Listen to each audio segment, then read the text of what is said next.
पत्राकडे वळणार आहोत। सुरुवात करूयात महत्त्वाच्या बातम्यांनी।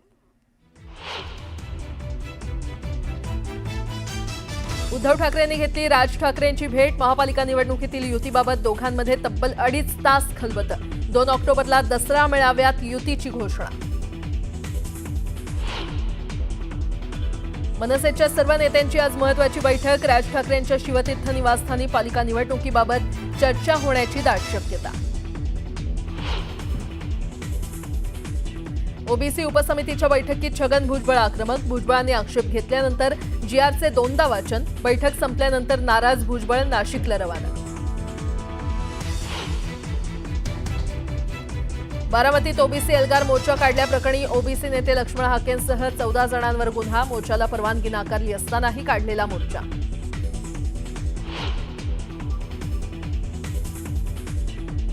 बिहारनंतर देशभरात एसआयआर राबवण्यात येणार। 30 सप्टेंबरपर्यंत एसआयआरची तयारी पूर्ण करा। केंद्रीय निवडणूक आयोगाचे सर्व राज्यांच्या मुख्य निवडणूक अधिकाऱ्यांना निर्देश। बीडच्या माजी उपसरपंचांची कला केंद्रातील नर्तिकेच्या ब्लॅकमेलिंगला कंटाळून आत्महत्या। घातपात असल्याचा नातेवाईकांचा आरोप, तर नर्तिकेला 3 दिवसांची पोलीस कोठडी। मुंबईतील नेवीनगरमधील रायफल चोरी आणि काडतुसा चोरी प्रकरणाचा छडा लावण्यात मुंबई पोलिसांच्या गुन्हे शाखेला यश। तेलंगणातून 2 आरोपींना अटक। इगतपुरीतील रेन फॉरेस्ट हॉटेलवरील सीबीआयच्या छाप्यात बोगस कॉल सेंटरचा पर्दाफाश। 4 वरिष्ठ पोलीस अधिकाऱ्यांचा अर्थपूर्ण आशीर्वाद असल्याचा संशय। संशयितांची सीबीआय चौकशी होणार। सुशीला कार्की नेपाळच्या अंतरिम पंतप्रधान होण्याची शक्यता। कार्की नेपाळच्या सर्वोच्च न्यायालयाच्या पहिल्या मुख्य न्यायाधीश। आणि नेपाळनंतर आता फ्रान्समध्येही हिंसाचार उफाळला। पगार आणि पेन्शनला कात्री लागल्यानं संतप्त झालेले नागरिक रस्त्यावर।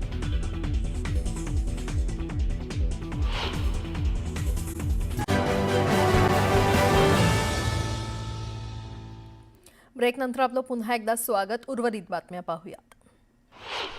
साताऱ्याच्या कराड तालुक्यातील तांबवे गावासह पंचक्रोशीचे ग्रामदैवत असलेल्या श्री भैरवनाथाची देवाची पालखी गावागावात जात असते। त्यानिमित्त प्रत्येक गाव वाड्यात वाजत गाजत पालखीचे स्वागत करण्यात आलं। घटस्थापनेला भैरवनाथ देव पाठरवाडी डोंगरावर मंदिरात जातो, तिथेच वर्षभर मंदिरात थांबतो। जळगावमध्ये बुद्धिस्ट इंटरनॅशनल नेटवर्कच्या नेतृत्वाखाली बौद्ध बांधवांनी जळगाव जिल्हाधिकारी कार्यालयामध्ये निदर्शनं केली। बिहारमधील महाबोधी बौद्ध विहार बौद्ध समाजाच्या ताब्यात देण्याची मागणी आंदोलकांनी केली आहे।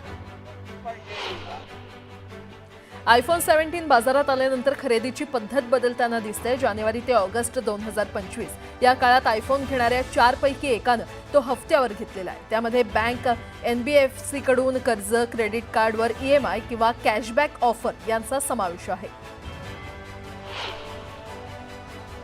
जागतिक अस्थिरतेमुळे सोनं आणि चांदीच्या मागणीत मोठी वाढ झाली असून त्याच्या किमती नव्या उच्चांकावर पोहोचलेल्या आहेत। गेल्या 1 वर्षात सोन्याच्या किमतींमध्ये तब्बल 44%, तर चांदीच्या किमतीत 45% वाढ झालेली आहे। 6 महिने सोनं आणि चांदीच्या दरात अनुक्रमे 26 आणि 29% इतकी वाढ झालेली आहे। बेरोजगारांची वाढलेली संख्या, घरघर लागलेली अर्थव्यवस्था तसंच समाज माध्यमांवर घातलेली बंदी अशा अनेक समस्यांमुळे असंतोषाचा स्फोट होऊन सध्या धगधगणाऱ्या नेपाळमध्ये सुरू असलेला हिंसाचार थांबवण्यासाठी लष्करानं देशभरात संचारबंदी लागू केली आहे। पंतप्रधान केपी शर्मा ओली यांनी राजीनामा दिल्यानंतर दुसऱ्याच दिवशी लष्करानं ही कारवाई केली।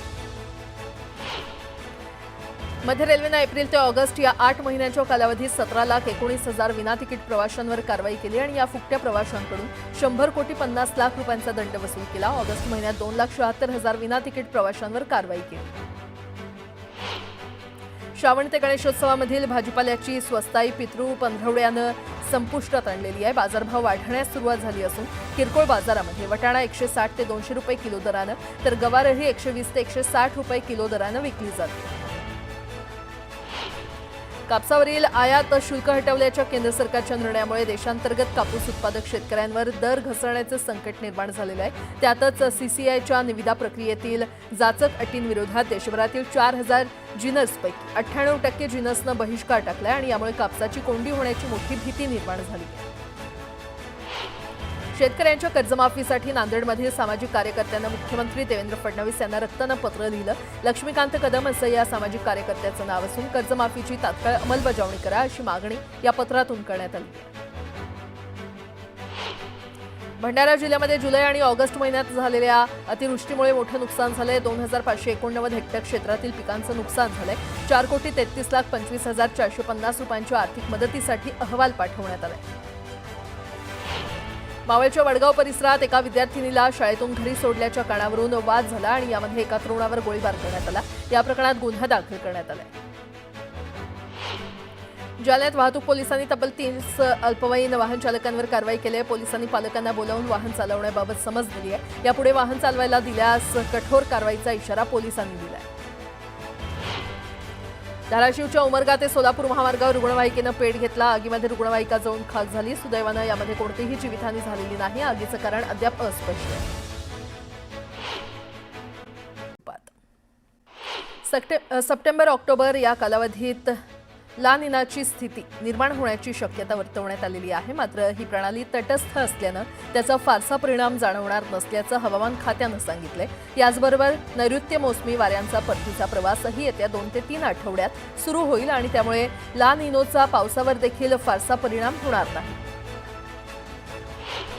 शिष्यवृत्तीचा लाभ अधिकाधिक गुणवंत विद्यार्थ्यांना व्हावा यासाठी विद्यार्थ्यांच्या संख्येत वाढ करण्याचा निर्णय घेण्यात आलाय आणि त्यासाठी सारथीच्या बरोबरच आदिवासी विकास विभाग, सामाजिक न्याय विभाग आणि अल्पसंख्याक विभागाच्या माध्यमातून ही शिष्यवृत्ती देण्यासाठी प्रयत्न सुरू आहेत. राज्य सरकारनं हमीभावानं 20 लाख टन सोयाबीन खरेदीला परवानगी देण्याची मागणी केंद्र सरकारकडे केलेली आहे. प्रत्यक्षात 15 लाख टन खरेदीला परवानगी मिळण्याची शक्यता आहे. पण केंद्रानं मंजुरी दिली तरीही सद्यस्थितीमध्ये 15 लाख टन सोयाबीन खरेदी करण्याची राज्याची क्षमता नाही. गेल्या वर्षीचा अनुभव पाहता हमीभावानं सोयाबीन खरेदीचं मोठं आव्हान राज्यासमोर आहे. मनोज जरांगे यांच्या आंदोलनानंतर मराठा समाजाला कुणबी जातीचं प्रमाणपत्र मिळावं यासाठी राज्य सरकारनं हैदराबाद गॅझेटियर आणि सातारा गॅझेटियरच्या आधारे काढलेल्या अधिसूचनेला आव्हान देणाऱ्या 2 जनहित याचिका उच्च न्यायालयात दाखल झाल्यात. ही अधिसूचना पूर्णपणे बेकायदा असल्यानं ती रद्द करावी अशी विनंती या याचिकांद्वारे करण्यात आली आहे. नाना पेठेतील टोळी युद्ध तसंच कौटुंबिक वादातून आयुष कोमकर याच्या खून प्रकरणात आंदेकर टोळीचा म्होरक्या सूर्यकांत उर्फ बंडू अण्णा आंदेकर याच्यासह 13 साथीदारांविरोधात पोलीस आयुक्त अमितेश कुमार यांनी मकोका कारवाई करण्याचे आदेश दिलेत. पुणे पोलिसांनी नाना पेठेतील टोळी युद्धाला आळा घालण्यासाठी मकोका लावला. शिवसेना शिंदे गटानं आपली स्वतंत्र ताकद दाखवत मुंबई महापालिकेसाठी कार्यकारी समिती जाहीर केलेली आहे. उपमुख्यमंत्री एकनाथ शिंदे यांच्या नेतृत्वाखालील मुंबई महापालिकेसाठी स्वतंत्र अशी 21 जणांची कार्यकारी समिती जाहीर केली आहे. 11वी प्रवेशासाठी विशेष अंतिम फेरीचं वेळापत्रक जारी करण्यात आलंय. 11 ते 13 सप्टेंबर दरम्यान ही फेरी पार पडणार आहे आणि त्यामुळे विद्यार्थ्यांना प्रवेशासाठी मुदतवाढ मिळाली. मराठा समाजापाठोपाठ तुळजापुरात बंजारा समाज एकवटलेला आहे. मराठा समाजाच्या निर्णयाप्रमाणेच आमचाही निर्णय घ्या. फडणवीसांनी एससी प्रवर्गात समावेश करण्याचं आश्वासन पाळावं अशी मागणी बंजारा समाजानं केली. यासोबतच इतरही काही महत्त्वाच्या बातम्या आपण पाहणार आहोत. तुर्तास एक छोटासा ब्रेक घेऊन लगेचच परत येतोय. पाहत रहा न्यूज 18 लोकमत. आता एक महत्त्वाची बातमी. ओबीसी उपसमितीची पहिली बैठक काल पार पडली आणि यावेळी चंद्रशेखर बावनकुळे, छगन भुजबळ, पंकजा मुंडे यांच्यासह उपसमितीतील सर्व सदस्य उपस्थित होते. यावेळी बैठकीत छगन भुजबळ आक्रमक झाले. भुजबळांनी आक्षेप घेतल्यानंतर जीआरचं 2 वेळा वाचन करण्यात आलं. कुणबी नोंदींसंबंधी हैदराबाद गॅजेट लागू करण्याचा जीआर सरकारनं काढल्यानंतर त्यावर मंत्री छगन भुजबळ आक्रमक झाल्याचं पाहायला मिळालं. कुणबी नोंदींसंबंधी काढलेल्या जीआरमुळे ओबीसींना फटका बसणार असल्याचं मत छगन भुजबळ यांनी व्यक्त केलंय. दरम्यान ओबीसी आरक्षणाला धक्का लावू नये अशी भूमिका ओबीसी नेत्यांनी या बैठकीत मांडली. तरी ओबीसी समाजाने मोठं मन दाखवून कुणबीच्या नोंदीच्या संदर्भामध्ये ज्या ऑलरेडी आहेत त्याच्याबद्दल आमचं कुठलंही मत नाही. पण कुठलेही अवैध दाखले दिले जाऊ नये, कुठल्याही प्रकारचे सरसकट दाखले दिले जाऊ नये आणि आतापर्यंत जे दाखले दिले आहेत त्याची श्वेतपत्रिका काढावी, त्या दाखल्यांच्या संदर्भामध्ये पडताळणी करावी, अशा प्रकारची ठाम भूमिका देखील आम्ही घेतलेली आहे. माननीय मुख्यमंत्री देवेंद्र फडणवीसजी ओबीसी समाजावर कुठलाही अन्याय करणार नाही आणि मराठा समाजामध्ये ज्या कुणबी नोंदी आहे त्यांच्याबद्दलही जो स्पष्टता आहे त्याबद्दलही कुठलाही चुकीचा निर्णय होणार नाही.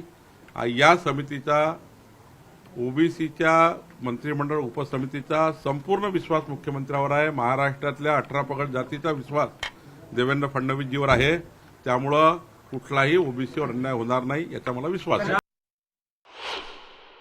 कुणी जर म्हणत असेल मी अमुक मोठा आहे, मी तमुक मोठा आहे, मी जिल्हा परिषदचा अध्यक्ष होतो, मी तमुक होतो, अमुक होतो, तर बळी पडून जरंग्यासारख्या वृत्तींना घाबरून कोणी प्रमाणपत्र देऊ नये आणि तेच डर मिटवण्यासाठी आज आम्ही आलो होतो.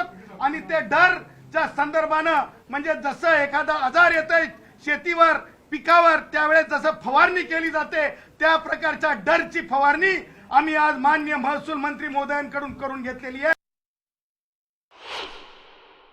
मनोजला हे माहित असायला पाहिजे. मनोज कसं आहे माहित आहे का, मनोज स्वतःचे धंदे जेलचे असतील रे बाबा.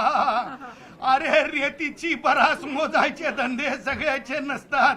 त्याच्यासाठी फुले शाहू आंबेडकर वाचावं लागत असतं रे. त्याच्यामुळं मनोजचे धंदे रेती टिप्पर आणि काय काय असतंय त्याच्यामुळे त्याला जेलची हवा. मनोजला त्या पोलीस अधिकाऱ्यांना जी मारहाण झाली होती ना त्या प्रकरणाला सोडणार नाहीत. आणि कोणतंच प्रकरण ज्याच्यामध्ये हिंसा आहे, ज्याच्यामध्ये एसटी महामंडळातील बसेस फोडलेल्या आहेत असं एकही प्रकरण गॅरंटी देतो, डंके की चोट पे सांगतो, एक प्रकरण तर मागे घेऊन दाखवू द्या. त्यानंतर राधाकृष्ण विखे पाटलांना नावानिशी न्यायालयामध्ये बोलवण्याची विनंती करू.